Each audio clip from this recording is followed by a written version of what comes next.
Hello, everybody. I'd like to introduce myself first. My name is Kris Rusinek. I'm a co-founder and art director at Alchemiq Studio. We are a small studio located in Poland, in Poznań. We are mostly creating animated content for different brands and different companies. Just to kick off this presentation, I would like to show you a short demo reel of our studio, so you will get a better idea of what we actually do on a daily basis.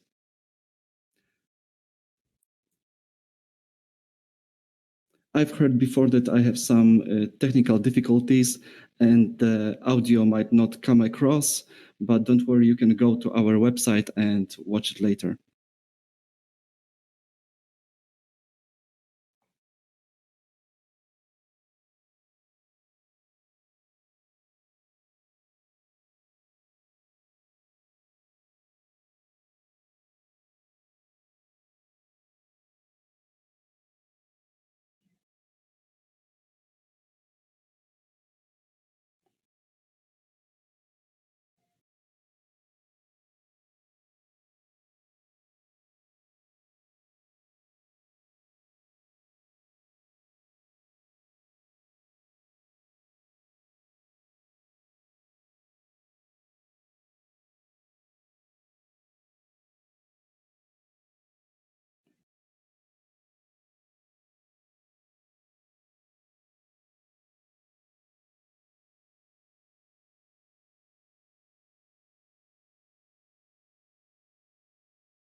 As you can see, it's a mix of different techniques and different styles. Today, I would like to tell you a bit about the film language, mainly about working with cameras and searching for different shots, looking for shots. Later, we will take a look at the newest tools on the market and move our imagination a bit, as I will try to fantasize about what the future brings, what the future holds. It's already possible to create films using actual computer games. There's one particular game, I won't spoil it yet, but wait until the end of presentation. It's fun. It allows you to create actual cinematics. And also tools for filmmakers with the support of artificial intelligence are already on the threshold just around the corner. So very interesting stuff for me. Let's jump right in. From my point of view, game cinematics are actually short movies, a kind of animated movie. And when I think about cinematics, I remember mainly those that had very interesting story, but also those that stood out visually. Beautiful shots, fancy camera movements, colors, lights. When we think about any successful cinematic, it can be sometimes a bit overwhelming when you see everything so precisely done, with such a great care for detail, a great quality in every second on the timeline. You might think how to approach this kind of project. Of course, creating a big game cinematic is always a team effort, right? So good teamwork and good communication is critical. So we will explore a bit different ways to translate your vision into the actual movie. As everybody knows, story is king. Without a good story and a great screenplay, there cannot be any successful movie. Even if there are beautiful visual effects, but the movie is boring and you don't get involved into the movie, you might not remember such a movie for a long time. There is a saying that goes more or less like this. With a great story, there are two options. You can get a great movie or a bad movie. But with a bad story, there is only one option left. You get a bad movie. But let's put a story aside for a second and focus back on the visual part of the movie. What's the next step after the story? If the story is complete, what is the next step? How do you approach creating a movie from scratch? Of course, there are many ways, but let's go with traditional sketches first. Let's talk about storyboards. On the screen, you can see some beautiful visual screens from different cinematics, but also from movies, because I will try to talk about movie language in context of cinematics, but I will try to talk about cinematics from the movie making perspective. Okay. So I will just jump forward a few slides. Beautiful pictures. Everybody, I believe everybody saw those films and remembers those actual frames. Okay, here we go. Story and screenplay, storyboards. And so what actually are the storyboards? This is a very basic way of getting your idea from your head into a simple drawing. If you have a great vision in your head and you have something on your mind and you don't want to lose it, a very quick way to catch the idea is to put it into a simple drawing. Even a stickman figure will do the job. It doesn't have to be beautiful at the beginning. One of the main benefits of this approach is that you can get your ideas across very quickly and very cheap. And don't get discouraged in any way, because at the beginning it will look like crap, okay? But it's fine. It's not the point at this stage to create beautiful pictures.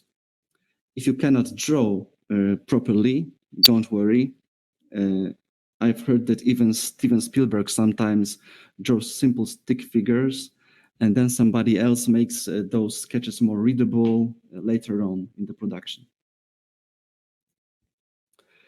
You have to stay inspired, think about the final result, imagine how it will look at the end. The beginnings are sometimes, or even usually, quite difficult, but this applies to almost every art form, any medium. When you, for example, write a song and the first sound that you make on any kind of instrument is far away from the final mixed version, right?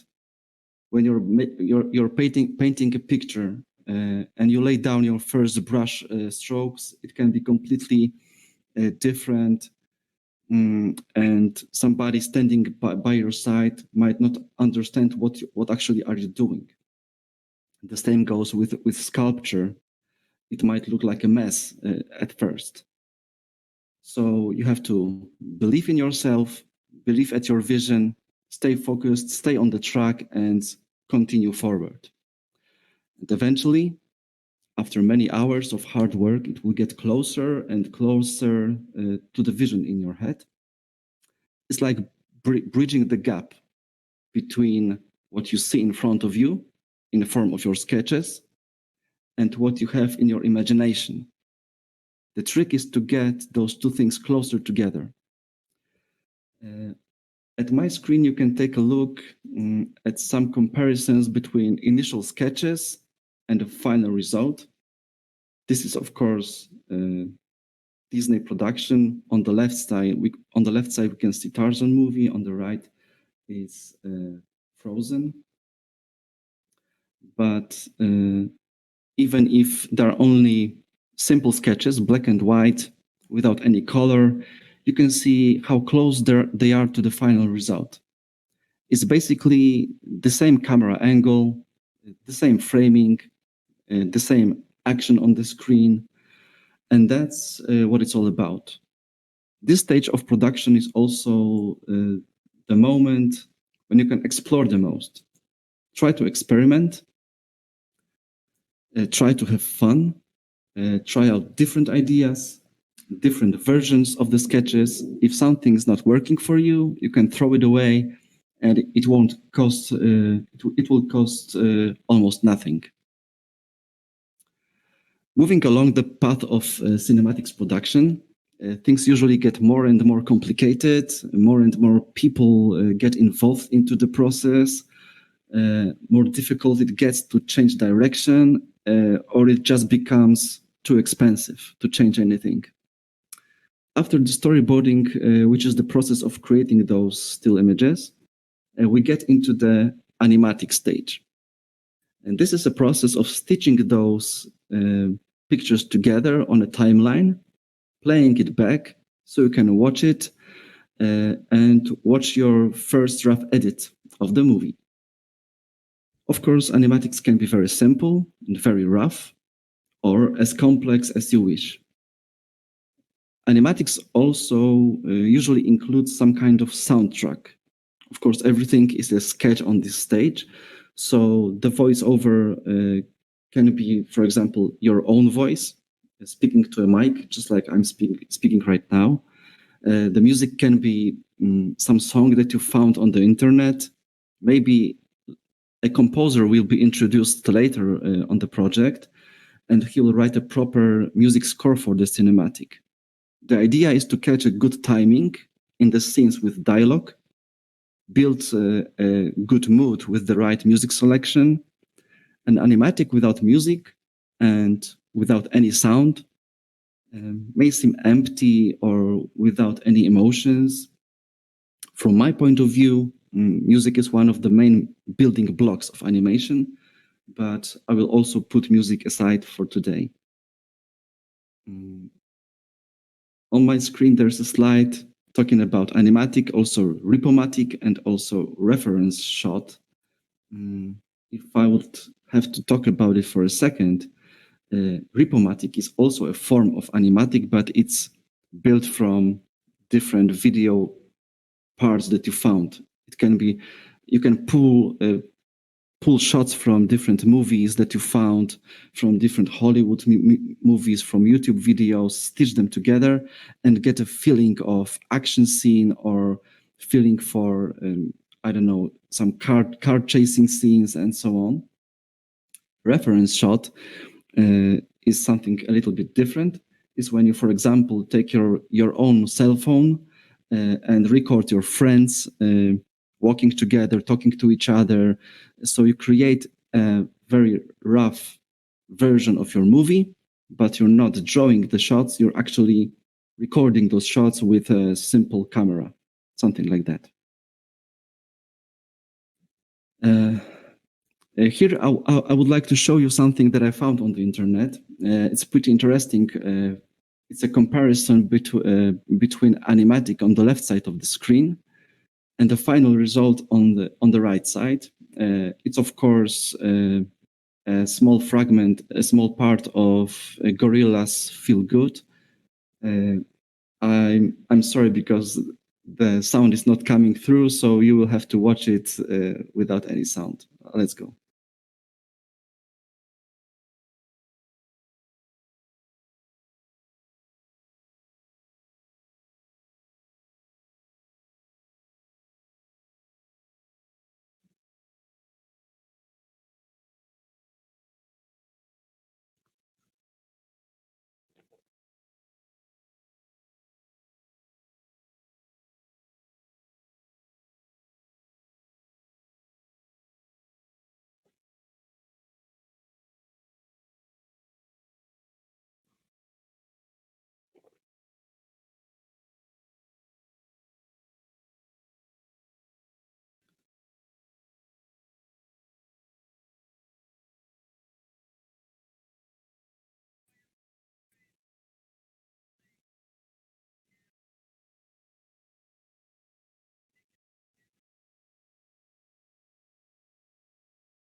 Okay, it's enough.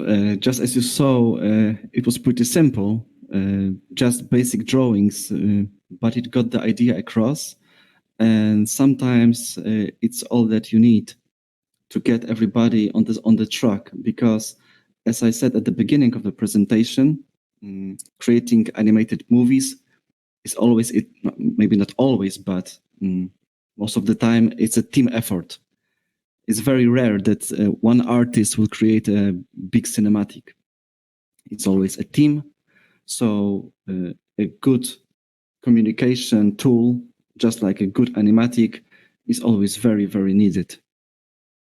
And another example, second example, will be something a bit different. It's also animatic, but it's on the other side of the spectrum. So it's very complex camera movements, explosions, everything is already in there.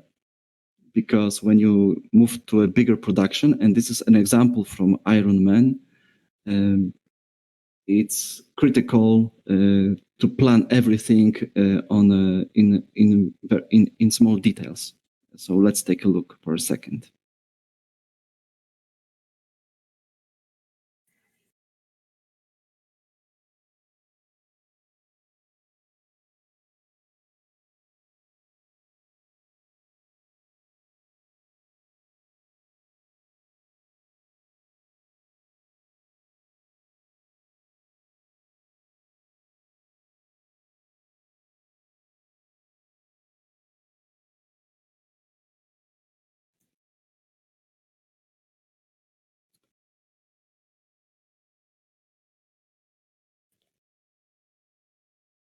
So it was pretty impressive. It gave me a impression of watching the actual movie.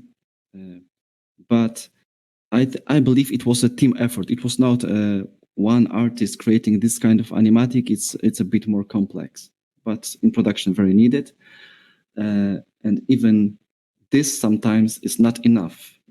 Sometimes you have to move deeper into the previs stage. And this is just as complex as it gets. You don't get anything more than previs right now, because you will see on my screen small comparisons. On the left side, there's a previs screenshot, and on the right side of the screen, a final screenshot from the movie. And it's very close. And maybe few years back, only the most critical shots were done in previs stage. But today, when we're talking about big blockbusters movies, almost every one of them is created from start to end on the previs stage. It's very rough. It's a form of small animation, but everything is already in there. It includes lights, it includes color of the scene, all the camera moves. If you are interested in this kind of previs stage, I would like to recommend you an interview with Faraz Hamid. He's the previs, techvis, and postvis supervisor on very big productions like, for example, Alice in Wonderland, Interstellar, Hobbit, Jurassic World, and so on. You can find episodes of interviews with Faraz Hamid on the YouTube channel.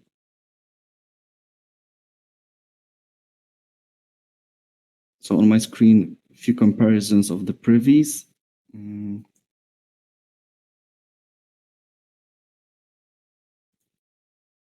And again, it doesn't matter if it looks a bit rough, right? It's not the point to create the movie. It's the begin. How to put it in words? Sometimes between the previs and the final delivery of the movie, you can wait, for example, 3 years, 3 to 4 even years is between the previs, the beginning stage, and the final. Because at the beginning you don't even have final models. You don't have any geometry that is created that will land into the final movie. it is just a communication tool. So you can explore ideas, different camera moves, have fun. It is quick, it is a bit dirty, and it's supposed to be like that. And now I see on my screen there is a comparison from Alita Battle Angel, and I would like to show you something pretty interesting. It's a small clip taken from Weta Digital from production of Alita Battle Angel. It will include a few seconds of actual performance capture connected with Unreal Engine. So you can play out your character, play out different moves, and see your body. Your body is driving the actual animated character in context of the lightning, in context of environment. So the director, which in this case is Robert Rodriguez, is standing next to the actor. He can also comment on the shot. He can take a look if it's looking good, if it's looking bad, if they should change anything. It's impressive to watch, and I believe right now technology has moved even further. This kind of approach is, of course, also used on cinematics. Many companies, like for example Polish Platish Image, are using mock-up stage and performance capture to sketch out different shots, to create different ideas, and to explore animatic form. And here on my screen, you can take a look right now at something that is called Cine Tracer. And this is really, I think it's interesting because you can find it on Steam. You can download it anytime. And it's actually a small game. Okay, you can move around like you would in a third-person perspective game. You can use your mouse to point your camera to different directions. And this kind of small game is designed especially for filmmakers. So you can load different levels. Each level is a different location, and you can have fun. But at the same time, you have a very specific viewfinder where you can take snapshots of the frames that are interesting for you. So this is also used for sketching shots. For if you cannot, for example, draw, or you think that drawing is a waste of time, you can go straight into the Cine Tracer, explore different environments. In this application, you can also explore lighting. Everything is accurate. You have different camera rigs. You can film with Steadicam. You can film with cranes. You have different many possibilities to have fun, and at the same time to explore ideas that you wouldn't, that maybe they would not come to your mind without fooling around. That's the whole point. And Cine Tracer is all the time developed. There are new versions coming, new levels. So it's getting popularity in the filmmaking community. More and more people start using Cine Tracer. And what is important, that it's also based on Unreal Engine. So everything you see is real time. You don't have to wait for rendering. If you place a light in your environment, the light interacts with the scene in real time. The light is casting shadows. You can change colors of the lights and so on.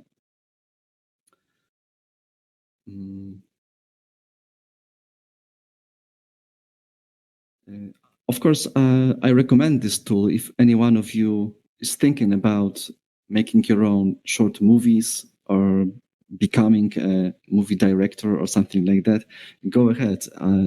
I really think that you will have fun and you will find something unique in it for you.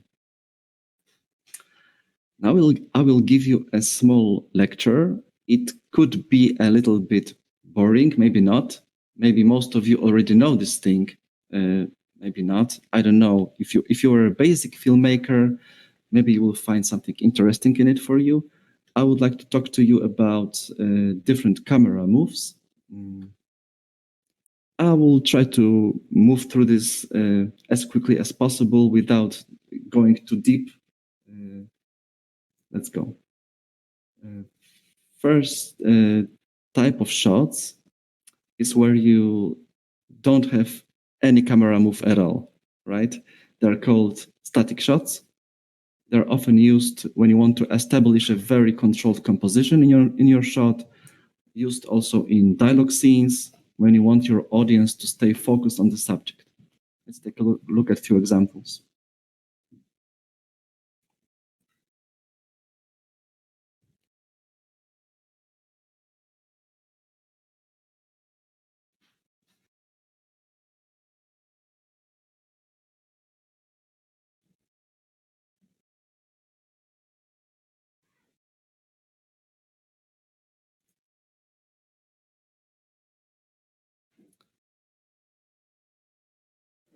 Next type of shot is called a panning shot. A camera pan is when you rotate the camera horizontally while staying still in the same position. It's used, for example, to follow a character's action or to reveal some information.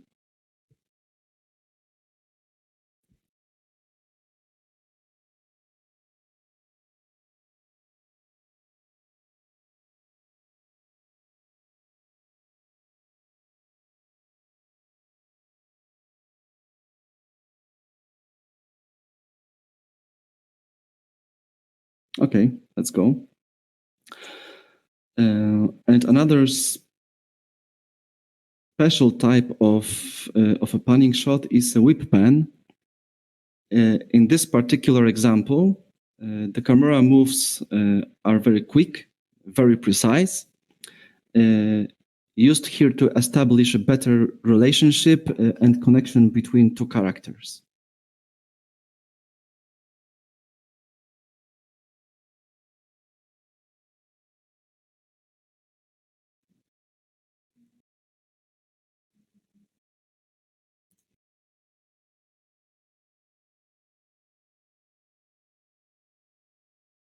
So as the panning shot is when the camera moves horizontally, another type of shot is called tilt, which happens on the vertical axis. It can be used to show scale of the scene,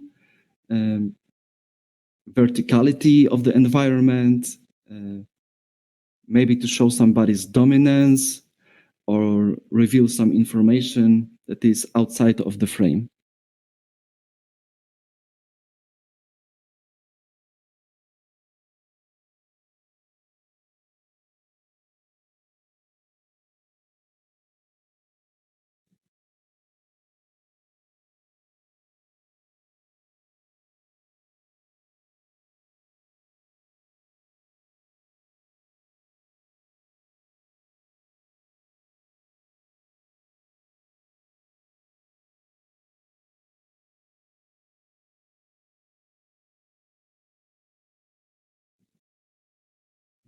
Okay, let's move forward. Next up, we have a push-in shot. And push-in shot is all about camera movement towards the subject. While the subject stays stationary or an object stays stationary, we move towards the subject. This way we can emphasize the importance of specific details, focus viewers' attention on the subject. Another type of shot is pull out. Oh, come on, move. And pull out is opposite. So we move the camera backwards. And this way we can detach from the subject. We can also show somebody's loneliness or somebody's helplessness. Take a look at the examples.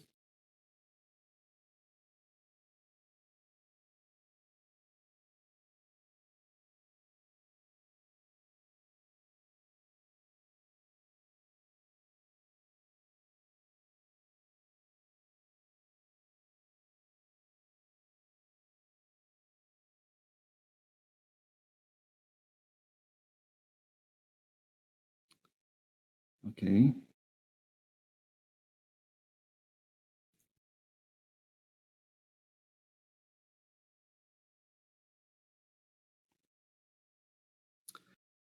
And this type of shot is called zoom. And zoom is when you don't move the camera at all. You only manipulate the focal length of the camera. It's a bit funny because it's unnatural for humans. We cannot do this with our own eyes, right? When you pull in the shot or you pull out, you physically move your body. But in this context, in this example, only the focal length of the camera is moving. So it's a bit creepy sometimes. And when we are talking about moving camera forward and backward, and we also are talking about lens zoom, when you connect those two things together, you get a Dolly Zoom, which is also called a vertigo effect after Alfred Hitchcock's Vertigo movie. Oops, this is crash zoom. This is something different. I'm sorry. I'll have to take a look. Okay, let's go with the crash zoom then. It's also a special type of zoom, right? But it's very dynamic. So it can be used to create a dramatic or a comedic effect, just like in this example.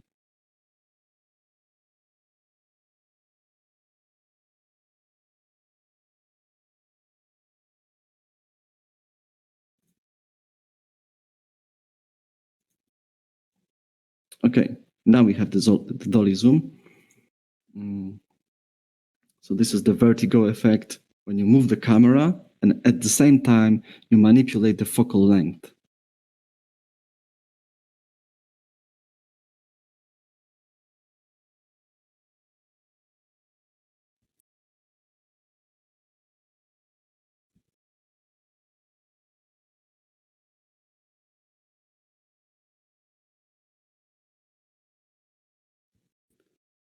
Next type of camera move is a camera roll, when you rotate the camera along its long axis.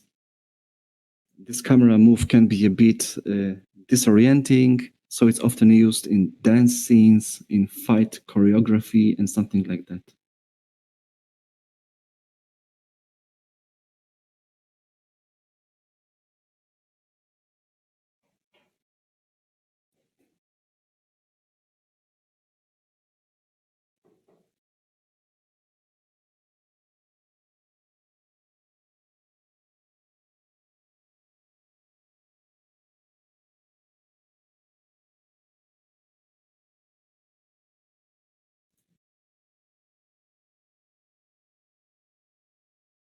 We are almost there, just a few left to go, so stay with me, please. I mean, it could be a bit boring for beginners and even for advanced filmmakers, but it's good to know your craft. It's good to have awareness. It's good to know your tools, your arsenal, and what you're actually doing. Next shot is a tracking shot. Let's take a look. A tracking shot is when we move through the scene with our subject. We follow the subject. We stay close with them. We're wondering what's happening, where are they actually going. Okay.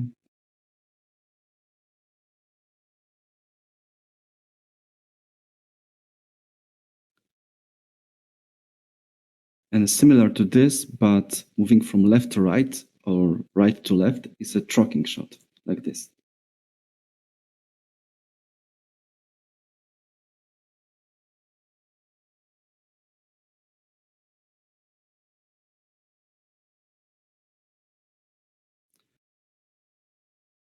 And when you want to push some energy into the shot, but the shot, everybody's stationary, your subjects are stationary and nobody's moving around, you can dynamically move your camera around. And this is called an arc shot.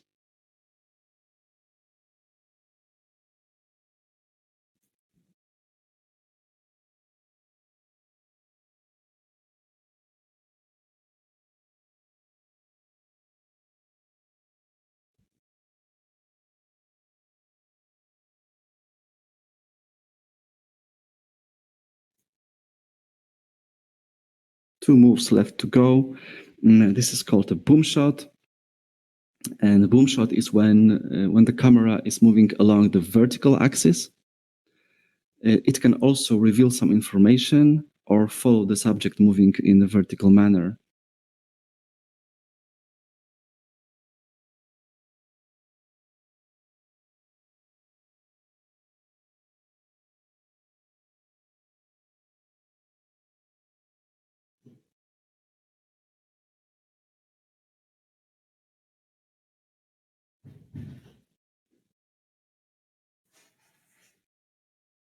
Okay. And this is the last one. It's called random movement or handheld shot. It's often used when you have to introduce some kind of shakiness and noise into the shot. This way you can get a sense of documentary, being on the spot, being in the moment with your subject. It can emphasize nervousness, tends to be a bit chaotic sometimes.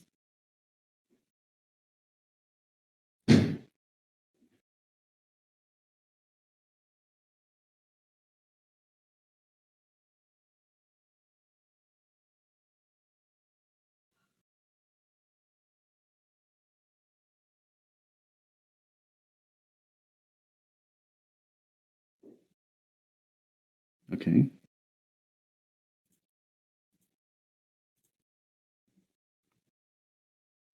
I have also several slides with description of different camera angles and camera shots, but without any video examples, so it should be quicker this way. This is low angle from the bottom looking towards the top. Okay. Next up, we have high angle when we watch our subjects from the top view.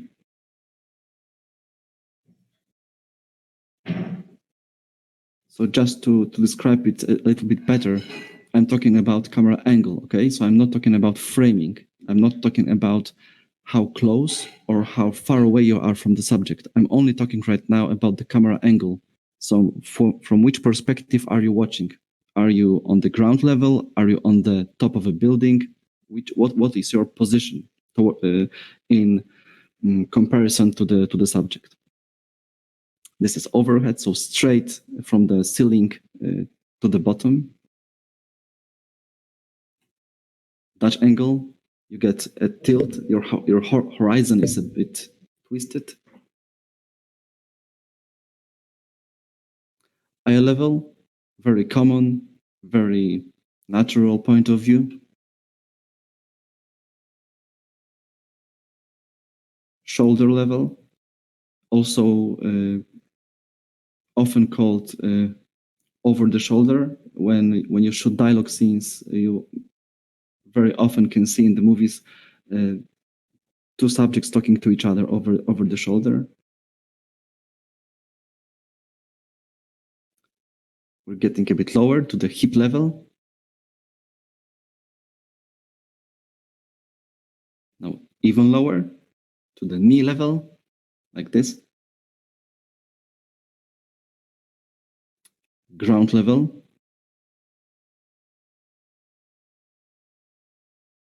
And now a few different camera shots. So right now we're talking only about the framing, right? Extreme wide shot. This is how it's called when you see your subject like tiny ants on the horizon, very, very small in the distance. Wide shot. It's a bit closer. Full shot. You can see the full subject from the top of his head to his feet. Medium wide shot. Cowboy shot.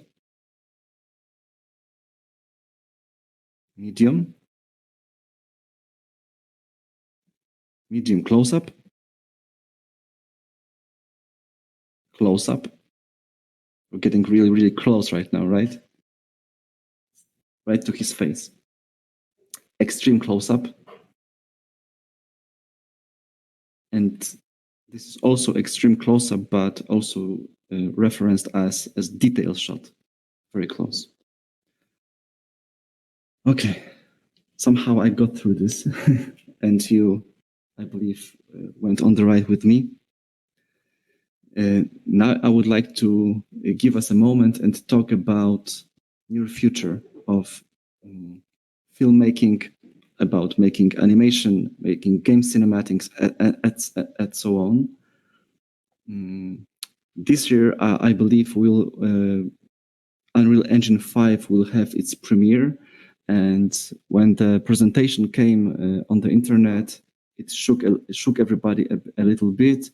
With lots of detail, lots of fancy stuff, everything running real time.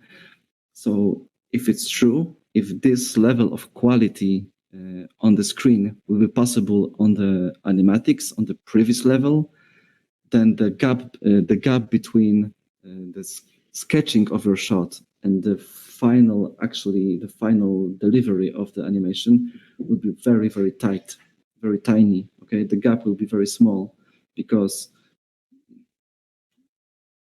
you can play with your shot, play with your lighting in real time. Everything is responsive, everything is interactive, so you can play full around with the environment and build your shots in actual game. So sounds like fun to me.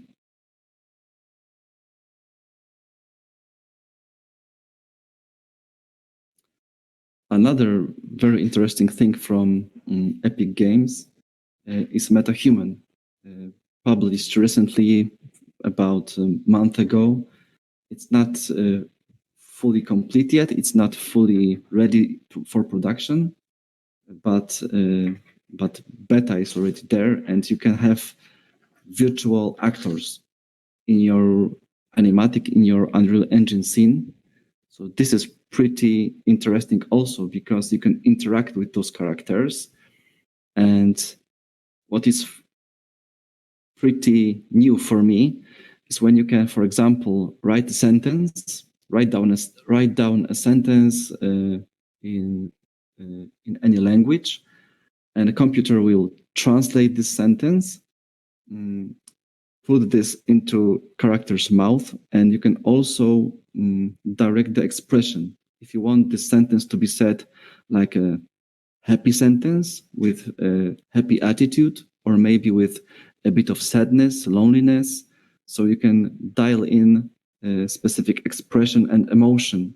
So this is a small introduction to acting with your virtual agents in Unreal Engine.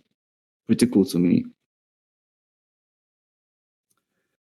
This is something, it is not actually future. It already happened. It's Mandalorian. It's a screenshot from movie production. And what is unique about it, and of course, congratulations to everybody involved in this production, because Mandalorian won Visual Society Awards 2 days ago. So big thumbs up for everybody. What is unique about this is extensive use of virtual production. This is how it's called. You don't record your subjects in front of a green screen.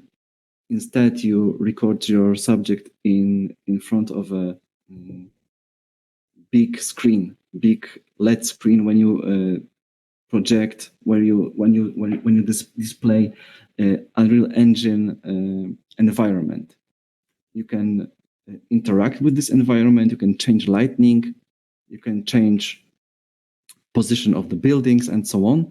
And it's happening in the real time on the sound stage with actors in front of the camera. So pretty unique, and it's getting more and more traction in the community.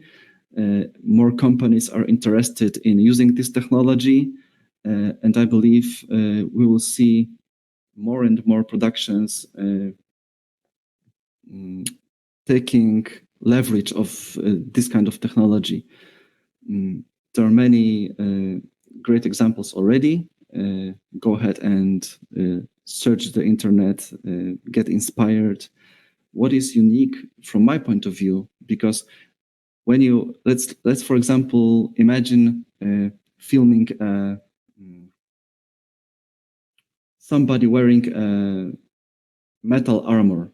It's made of chrome, for example, very reflective material. Okay, so it's reflecting everything, the environment, and so on.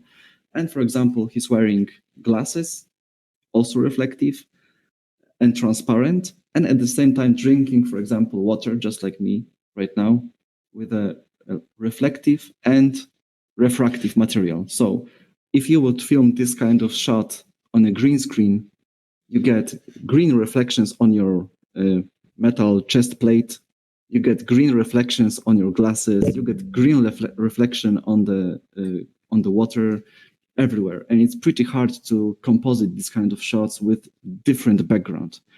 But this kind of technology, when you have virtual production, you don't have any green screen, right? You get the actual background already in the camera. Of course, it's not always perfect. There are many things to consider, to take into account, but it definitely is a future of filmmaking, when you can create your whole environment in Unreal Engine in the computer. And as a last slide from the future, it's something, it's bugging with my mind from time to time. It's called Senefru, and it's Artificial Intelligence Production Solution. This is what it's called on their website. Website is nothingreal.com. And just to give you a glimpse of this kind of technology, please imagine for a second that you can give the computer a story. Okay, you write down your own story with different characters, with different dialogue scenes, and so on. And you ask the computer to break it down for you, and this system will do it for you. It will understand your story. It will pull the information from the story, what kind of characters are in there, what locations are needed. It will write down all the dialogue scenes. It will plan the production, also make financial planning with a calendar and so on. It's like artificial intelligence assistance in production, anticipating problems with you, looking for solutions with you. Pretty crazy stuff. If you like this kind of artificial intelligence approach, you should take a look at Senefru. Sounds very interesting, but also a bit mind-boggling sometimes, right? From me today, this would be all. I hope you got something from it for you. If you have any questions or anything you would like to ask, this is the right moment. I hope maybe we will meet again sometime. So thank you for your attention. Have a nice evening and see you.